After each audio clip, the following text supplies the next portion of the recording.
Hello, this is Robert. I'm a tax attorney with TRP, and we're going to be going over Form 433B OIC, which is the Collection Information Statement for businesses. Now, before we get started, first thing I'm going to say is use Adobe Acrobat Reader or Acrobat Pro if you have that.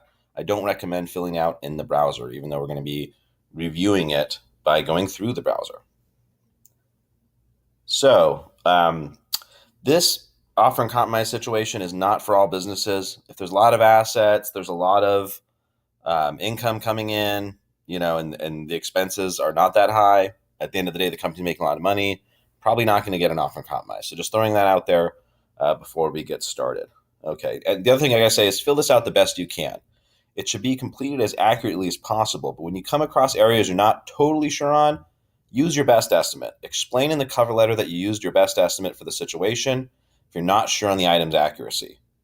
The other thing I should say is if you want to follow this in a written format, you can click the link below and look at our guide. And this will it might be easier than doing the video. It's up to you. You might want to watch the video first and then go back and look at the written guide. The other thing I was going to say, if you can't find some items, some people get hung up over one item and never send in the settlement. Get a tax attorney to do it for you or just send it in with your best explanation. If you cannot afford a tax attorney at all, just get it in. The IRS will ask for additional information later. If your case is in collections and you need to get it in as soon as possible, often it is best to just mail it in with what you got. Then later, add what information is missing. Okay, we're going to go through completing this section by section, and we're going to start with Section 1. So Section 1 is business information. The section is very basic. Everything is self-explanatory for the most part, but I'll go over the not-so-obvious sections and add special recommendations. So this is pretty much just basic contact information. I'm going to go over the little bit more complex areas. First off, frequency of tax deposits. This refers to deposits for payroll taxes. Businesses should be using an automated payroll service when submitting an offer and compromise. It just makes the whole case easier. There's no reason to have an accountant still manually doing payroll. We have had client settlements default before because the CPA was paper filing and they missed something and we had to file the whole thing over again. Another section, percent of ownership and annual salary. IRS is trying to see what the owners are getting paid. Say the business has $1 million tax debt and is claiming to be broke, but the owner collects a $500,000 salary and he's single. They usually want to see you adjust things down. They're not trying to see an owner getting paid a ton of money while they still own a ton of taxes. Okay, those are the two sections that kind of require my expertise. The rest of it, you really should be able to fill it out self-explanatory. Section 2, business asset information. Here the IRS is looking to see what the business has for assets, cash, investments, machinery, whatever they deem has some type of value. The key here is a quick sale value, not the highest price you can sell it for. Used tools are not worth that much. A vehicle that has mechanical problems or cosmetic issues is worth substantially less than one that is in good condition or prepped for retail sale. So pretty much you're looking at trade-in value, because you're going to that's about what it's worth. What's it worth? You went today, tried to get money for it, ASAP. Okay, now I'll go over the sections, each section by section, each subsection. All right, cash and investments. This section goes over basic bank account information to see what cash is in your business bank accounts. Most companies are not going to own stocks or bonds, but fill out this section if they do. And again, if there's more stocks and bonds than the tax debt and there's no loans against them, probably not getting the settlement. All right, notes receivable and accounts receivable. These are simple yes-no questions. The answer for many businesses will be no. They just have no accounts receivable and no notes receivable. That's common. Answer yes to notes receivable, and you should also attach a list of those notes receivable to your offer and compromise. So if there's a yes, attach a list. A list is not required for accounts receivable if your business has some when submitting the business offer and compromise, but it's possible the IRS agent may ask for it later. And the difference between notes is more like money owed the business for like loan type things. Accounts is like payments coming for products, things like that are coming in. Okay, business asset information. Next page. Real estate. Most people are going to skip this section. Most businesses do not have real estate. If you have real estate it's worth more than tax debt, again, probably not going to be an offer and compromise situation. So most businesses are not holding any real estate and should write N/A or none in the section. An offer in compromise is extremely unlikely to be accepted if the business owns real estate and the equity is more than the tax amount due. Make sure that if you do include real estate here, you value it with any flaws and defects the property has. Most properties are not perfect, and you want to give an accurate valuation. Similar to the cars, a messed up car is not worth as much. A messed up property is not worth as much. Plumbing problems, paint looks terrible. All these things take into consideration when you put your valuation in, and put it as low as you legitimately can. Business vehicles. Same logic applies here. You want to discount the vehicles for any problems and cosmetic issues that they have. Do a comparison on KBB and Edmunds. Pick the lowest one for purposes of settlement. And really, when it comes to offering compromise, you're actually better off leasing because you don't have any equity in anything. It's just an expense. And in general, a lot of the time leasing is better anyway for tax purposes. You want to consult whoever's doing your taxes about that anyway. Here's another tip. If the IRS later argues that a payment is ending, so it should not be considered as an expense, here are the best counter arguments to get the expense included. Okay, so for example, we have this $458 payment, and say this car was actually got in 2013. So this payment's going to end. Okay. However, you want to argue that even as the payment ends, there's two things going to happen. First off, the mileage is going to be higher in the car. There's going to be way more maintenance. And second, you may just have to get another car at that point. I mean, realistically, if this 550i has 100,000 miles on it, well, the maintenance is so expensive, it's probably cheaper just to get another one, combining the maintenance and the payment. So use those arguments to say why the payment shouldn't be just dropped off in your offer calculation. And you'll see this later in the settlement when they send back the paperwork. They say, oh, this payment's dropping off at this point. Like, well, no, we're going to have to take another payment because of this and this. And that's another reason I kind of like the leases here, because you can just say, well, they got to get another lease. When the lease is done, the car is done. You never pay it off at all. And here, let's go to the next page. Other business equipment, machinery. If you own a nail salon, all the little tools. If you own a body shop, all the tools you use, all the paint stuff. These are tools of your trade and related items. Operating equipment should be included here. Again, to be clear, quick sale value should be used. Tools that are used are worth much less than tools new in the packaging. Same thing goes for any type of machinery. And here we go. Then what happens is this is the available equity and assets. So one thing I'm going to just go back through here is once you're getting to section 2, you're actually totaling up all these assets. So bank, so that one's 0, that was 1,000. And then all of these go to one bold number. So all the light numbers add up to a bold. There's 1,000. So you have $1,000. There's no stocks, no bonds. So that's a 0. I put the 0. You can leave it blank. I put the 0 here. You want to make it easy. You're going to check those boxes. Okay. Real estate, none. So we're going to put 0. But if there was some, you need to fill this out. And same thing, minus loan balance, it's going to come out to whatever it is.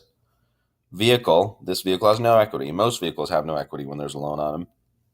And that ends up being a 0. And see how this all comes down to the number, 4. We got 1, 2, 3, 4, and then 5 is the machinery. And so we're taking all of those and then adding them up at the end. So we had 1,000 in the bank. We had 1,600 worth of machinery at 80%. And so the available equity here is $2,600. And, for some people, machinery also is going to be 0, or the machinery is just worth almost nothing, and realistically, we always argue, well, you can't sell the machinery. We can't keep operating the business. And sometimes you can get around that machinery as actually being part of the offer calculation, and you can often get a lower offer. Not all the time, but sometimes if the agent is nice. Now we're going to go to business income information. This is section 3. It's a very small section. Now, they're trying to figure out how much gross income your business generates on a monthly basis. This section is filled out 2 ways. One way if you have a profit and loss statement, another way if you do not. Enter figures as if they were monthly amounts. For example, if you have a profit and loss statement covering the last 6 months, then divide the number totals by 6. And here's the differences between the 2 ways, okay? So with the profit and loss statement, this is how you're going to do it. Many businesses will have a profit and loss statement or can easily make one. In that case, you skip lines 6 to 10 and fill in the gross monthly income in box B. So you actually don't even need to fill out number 6. If you have your own profit and loss statement, you just go straight to box B and you put in $10,000. Okay?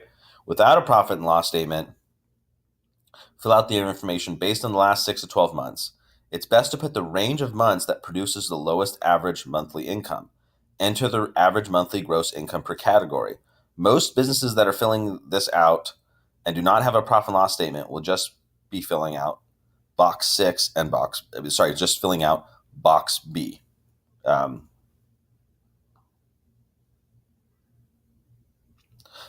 6 and you'll be filling out box 6 and box B if you don't have a profit and loss statement. Essentially, this becomes your profit and loss statement if you do not have it, okay? And this is going to be used to see like what's coming in. The thing I'm going to say about the changing up the months, okay? If year to date shows better numbers for you, use year to date. And by better, I mean showing less income total, okay? If last year's tax return shows better figures for you, and you're not too far away from last year, say it's 4 or 5 months since last year, or it's earlier in the year, you can use last year's tax return and try to use the profit and loss from that to, show your income is lower. Of course, the IRS is very, very, very likely going to ask for an update. This always happens. But we just try to submit it as low as possible to get the lowest offer in. And then when it comes back, we'll see what we get. Sometimes it ends up being the same, sometimes being higher. But you want to try to go for the lowest numbers definitely up front and then see what happens. Sometimes these get accepted and you get an acceptance letter. Very often, though, and most of the time, IRS is going to come back and ask for an update. Okay, now let's go to Section 4, Business Expense Information. Section 4, Form 433 BOIC determines the total average monthly expenses for your business. The total will then be deducted from Section 3's total to find the net monthly profit of your business. Filling out this section also differs depending on whether or not you have a profit and loss statement for your business. Enter figures as if they were monthly amounts, just like Section 3. Okay, so with the profit and loss statement, you're going to go straight to box C with the total expenses from your profit and loss statement figured to a monthly number. You're going to skip lines 11 through 20. Okay, without a profit and loss statement, this then becomes your profit and loss statement, which was how we filled this out. Okay. And fill in categories 11 through 20 based on your actual expenses over the last 6 to 12 months. Enter in the monthly average for each figure. For other expenses, include an attached list of the expenses. Again, 6 to 12 months. What looks better? Does the last 6 months show less income and expenses, or the last 12 months? So you're going to be picking 6 on here and 6 on here, or 12 on here and 12 on here. But I would pick the one that makes your financial situation look worse. That's how you get a better result. Okay? Now, that box B total, that box C's total equals the box D total. So we're subtracting one from the other. So here's our total income, total expenses, subtract. I made this so it just comes out to 0. Sometimes this can come out to $500. It can come out to a negative amount. If it's a negative amount, you still put a 0 in there. If this is a huge number, you might not be getting an offer in compromise. Okay, now on to let's go through some special considerations. Some special considerations for sections 3 and 4. I'm just going to go over these one more time. Here is where our expertise as tax attorneys comes in, and these are the things we consider when evaluating cases for offer and compromise that apply to these sections. You will not hear about from the IRS or some of these unlicensed tax consultant type people that are out there. Okay, these other tax relief companies that some of them just don't really know what they're doing. Anyway, gross rental income, interest income, and dividends. Okay. These are section 3, lines 7, 8, and 9. The catch with these categories is most businesses that have in these categories of income often have more assets than the tax balance do. This makes them ineligible for financials-based doubtless to collectability offer and compromise. Doubtless to liability offer and compromise are extremely difficult. Now that's the other type when you're trying to say you don't owe it. So pretty much what we're saying is when you're getting a bunch of rental income, interest income, dividend, this usually is a sign of a bunch of other assets. And so if there's a bunch of other assets, good chance you're not getting a settlement. So just make sure you don't waste your time submitting this if it's not a good chance. If you're not sure, give us a call. If you owe over 20 grand, something we can potentially help you with, you can reach us. Our number will be below, as well as you can go to the links and just contact us. Okay, another section I want to go over here on section 4. So section 4, line 13, gross wages and salaries. Okay. The IRS agent will be looking to see what the officers are getting paid. They want to see that the company's officers and owners are not making a lot of money and still trying to get an offer in compromise. Kind of gave this example before, but here's another one. Doe Corp owes $100,000 in tax debt. John Doe's salary is $250,000. He's a sole owner, and that is still paid consistently, his salary. The IRS probably will not grant an offer in compromise to Doe Corp. The agent says John should cut his salary to pay the tax. That's kind of what they're going to say. Another section here, other expenses. Okay. This is section 4, line 20. You need to make sense on this section. Do not add expenses that are not business expenses. If it's something specific to a certain type of business, it is best to explain it on the attachment in addition to listing it. Present everything up front and clearly. It makes acceptance more likely than keeping the IRS agent guessing on what you sent and asking more questions. So if an expense is kind of weird, explain what it is, explain why the business needs it. The more explanation you put up front, the less stuff they ask you later, and really the better chance of just getting it through on the first go or the first couple of times talking to them. Okay. Now we're going to skip on. So yeah, in this example, we ended up with a 0. So that's a great offer candidate. Okay. Here's section 5. This is where you calculate the minimum offer amount. The totals from the boxes calculated above are used to calculate the minimum offer amount for your business. The amount is supposed to represent the lowest amount the IRS will accept to settle your business tax debts in full. Okay, we almost always recommend doing a 5-month payoff offer in compromise. The only exception is when your available business income is 0 and there are assets that are being considered in the calculation. You end up paying twice as much to buy the extra time. Okay, and so what I'm talking about is this. There's 2 types of offer calculations. One is based on paying it off over a shorter amount of time, over 5 months. You're paying off the settlement within 5 months, which realistically, the IRS takes a little bit to process it once they accept it. You're probably looking more like 5 to 7 months. Okay. So the available income. So say we had available income here of 100. Okay. If this was 100, let's just say this was 1,000. Okay. So if I'm going here and I'm going to pay this offer off within 5 months, my offer is going to be 12,000. Plus, box A. So let's just do it. We'll do a 5-month one as an example here. Okay, so you got 12,000. We're not doing box D. And so box A is that, plus we got 12,000. So I'm at 14,600. Okay. Now, this is based on there being available income. So say the business has an asset that's worth $10,000. Say it has an asset worth $10,000, okay? And that's what is being included in here. So you're adding, say, 10,000, okay? Now, so you got $10,000 asset, and we're going to do a 5-month offer. So now our offer is $24,000, $6,000, okay? Now let's do it over 24 months. So if I'm doing it over paying the offer over 24 months, we're going to be, so it's 10,000. Times 24. So it's 24. 1, 2, 3. Now we're going with 24 here.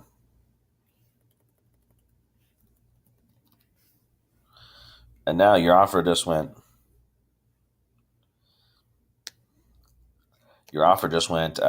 way up. So now now you're going if your box A, E or F. Okay, so your box A, your assets. We're just going to go with 10,000 in assets to make it easy. Okay. And then you had 24,000 because you're going to pay it off over 12 months. Well, now your offer goes up to $34,000, but if I'm paying it off over 5 months, I'm taking off $12,000 of that. That's a big amount to take off. So it goes down to 22,000. So the difference is this though. If this is a 0 anyway, okay. If those are both zeros, then it doesn't matter if you do the 12-month or 24-month on the total offer amount. But the catch is this. When you're doing these periodic offers, IRS wants you to make payments while the offer is pending. So we always do that 5-month, even if it's low. And at the end of the offer, when it gets accepted, or not before it gets accepted, before you're done with the IRS agent, if you have no available income and this is just assets, you can then ask them to switch it to a 24-month. And then you're paying the 24 months after the offer accepted. The reason I say this is you don't want to be paying payments in on a periodic payment offer and then have the offer rejected. That's just, because it's possible the business may stay non-collectible. There may be something else that happens that ends up where the business is not paying the debt in full. And if that's the case, you don't want to be paying while it's pending. That's why in almost every single case, we're going to be going for the times 12 and the 5-month offer, and that's just because we don't want you to pay while the thing is pending, because if it doesn't get accepted and the case goes back to non-collectible and eventually it does not get paid in full, you literally just kind of threw that money away, and we're all about trying to save you the most money we can get and get you the best result. And so that's why you do that way. There's questions on that. I know that's a bit confusing. Leave a comment below. I'll explain it better to you. And you can ask your specific questions related to your case if you like as well. So let's go down to Section 6, other information. Okay. This section of Form 433B OIC asks general questions about the business and its legal history. The questions are self-explanatory. Litigation that benefits the business or assets. Litigation that benefits the business, stuff that's been bought or sold for less than sold or transferred for less than the full value is what the IRS is looking for. Did you give some away? Did you sell your cousin your car for too cheap? That was part of the business. Did you give away a property for too low? People try to do schemes to get around the IRS evaluating what they could really pay. And if you do that, and they figure it out a lot of the time, and they say, oh, you transferred this property out for less than it's worth, so we're going to treat that as if you still had the value. That's kind of a big issue. So I'm going to go through the information and give examples of each kind of area that I think is more relevant for us here, and situations where IRS may use the information on this Section 6 against you. Okay. Number 1, past litigation. The business won a lawsuit and received $1 million 1 year ago. The business tax debt is $500,000 and became owed 2 years ago. The IRS will weigh this against the business, and an offer in compromise is very unlikely. So if you got money and then you owe taxes, if you got a bunch of money while you still owe taxes and you wasted all the money, the business did, or you personally, good chance they're not going to accept it. So if they look at, and by personally, I mean, if you took money from the business and spent it when you shouldn't have, if the business got a bunch of money and it was wasted, good chance you're not getting an offer in compromise unless it's very small compared to the tax balance. And what happens is, so say you got a $100,000 settlement, you owed $500,000, and then you blew the $100,000 after the tax that was owed. Well, the IRS will probably say, yeah, we'll accept a settlement, but that $100,000 is going to be considered as if you had it. Okay. Here's the second thing. Pending litigation.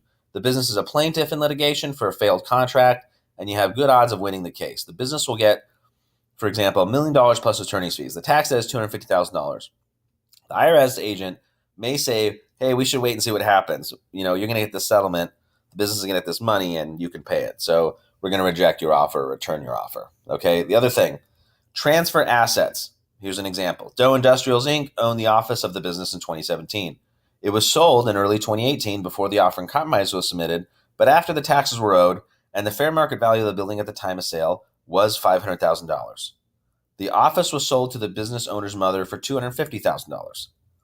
The IRS may value the building at $400,000, which is 80% of the value at the time of sale. This creates a $150,000 gap the IRS will treat as available in the business offer in compromise calculation. Now, that's assuming that there's no mortgage. So you had a building worth $500, sold it to the mom for $250. Okay, really the building was worth $500. So the IRS's value is 80%, which is $400. And the difference between $400 and what you sold to your mom for, what it really could have been sold for, what you sold to your mom for, is $150,000. So IRS is going to treat it as if you had the $150,000, and they call that a dissipated asset. Okay. Here's another thing: money owed to business and other funds. Okay. The total business tax debt, here's an example. Total business tax debt is $250,000. One partner owes the business $400,000. The partner is solvent and has a net worth of $2 million. The IRS is less likely to accept an offer in compromise here. So if someone owes the business more than the tax debt and they are a solvent individual, it's likely IRS is going to say, hey, have them pay the debt and then pay us. We shouldn't be accepting a settlement here. Okay. Now I'm going to go on. Now the rest of this is pretty much self-explanatory. One thing looking for is outside the U.S. Trying to see if you weren't here to try to extend collection statutes is typically what that's for. They're looking for outside assets. A lot of this stuff is not going to apply to most businesses. So I'm going over the main points that my expertise can help you on. Everything else is self-explanatory. If you have an additional question, just go down in the comment question section post one up and we'll answer for you. If it's not me, one of our assistants will get the question to me and I'll answer it for you. Okay, last part, section 7. Very easy. Here, the business owner should sign, put their title, and date the document. Make sure to do a wet signature with a real pen. Don't do digital. They'll send it back. I also recommend strongly sign it with blue ink. Sometimes they'll think it's a fax signature or something when it's black because they just don't read it right. Sign with blue ink, okay? Failure to include the signatures will result in a rejection of IRS Form 433B OIC and your offer and compromise settlement. Now, the last part, we'll go over the attachment list, okay? The final part of this form is the attachments. It lists the documents you need. The attachment list lists the documents you need to include with the settlement package. Form 656 should be in there too, as well as checks for the down payment and processing fee. Send copies of the below information that I'm about to list here, okay? And so I'm going to actually, you can take a look at their list. I'm going to go through and add some highlights on this. I'm going to pretty much go through this and then add my notes to it as well. So a current profit and loss statement covering at least the most recent 6-12-month period. If appropriate, okay, you can often use the last year's tax return profit and loss statement to get around this requirement if it is not too late in the year, okay? 6 most recent bank statements for each business account and copies of the 3 most recent statements for each investment and retirement accounts. Okay, make sure to send the actual statements or copies of them that show your business address on them. If your bank account balance had a recent drastic change you want to show that is not in the most recent statement, print out the most recent transactions as well, but still include the last full 6 full statements of all accounts. You want to see the statements with the address. You can't do fake statements. You can usually get the statements online, and then if something shows a huge drop, you want to show those most recent transactions to show that drop, okay? If an asset is used as collateral on a loan, include copies of the most recent statements from lenders on loans, monthly payments, loan payoffs, and balances. That's self-explanatory. Okay, most recent statement of outstanding notes receivable. Business notes receivable is money owed to the business. Okay, most recent statements from lenders on loans and mortgages, monthly payments, loan payoffs, and balances. Relevant supporting documentation of the special circumstances, on Form 66 if they're applicable. A lot of people won't be filling out this part, so don't worry about it if there's no special circumstances. The special circumstance is the business is broke, and that works a lot of the time. Okay? Attach a Form 2848 power of attorney if you would like your attorney, CPA, or enrolled agent to represent you and you do not have a current form on file with the IRS. Okay, and this is the thing. This is kind of a red flag if this is being sent with your settlement. A lot of tax relief firms do not call the IRS collections or put a power of attorney file before doing anything on your case. The power of attorney really should already be on file if someone is doing this for you. If they are not on file, they probably did not check up on collection statute expiration dates, which is very important when you're doing offer and compromise. So there's a lot of firms that just prep the offer and compromise, charge you a ton of money, and never actually call the IRS or check up on anything. When you have a lot of older tax debts, that can be the wrong thing to do. Sometimes debts are getting close to expired. The best strategy is to wait until some of those debts expire and then proceed on a settlement. It's very case by case, and that is not legal advice. You definitely should ask somebody before you proceed. But a lot of these tax relief firms don't even look in that, okay? And of course, completed and signed Form 66. The other thing I'm going to recommend, everything you send to the IRS, send it certified mail with return receipt. I actually use the physical certified mail with return receipt. I don't trust that they will be able to deal with the electronic one. And that is the best way to send stuff. If something does not get done right, you can say, I sent it. And another thing, if they lose something and you have proof you sent it, use that proof as for whatever purpose it is. If it was something not here, but if it was something to do with a penalty they assessed or something, use that as proof for that. But just send them the paperwork again. Don't sit there and argue and say, I sent it, I sent it, I sent it. It's easier just to send it again and get it going. Okay? Now, if you have any questions beyond this, post your questions below. If you owe 20 grand or more and you're thinking about having somebody else do it for you, give us a call. You can reach us at 888-515-4TAX.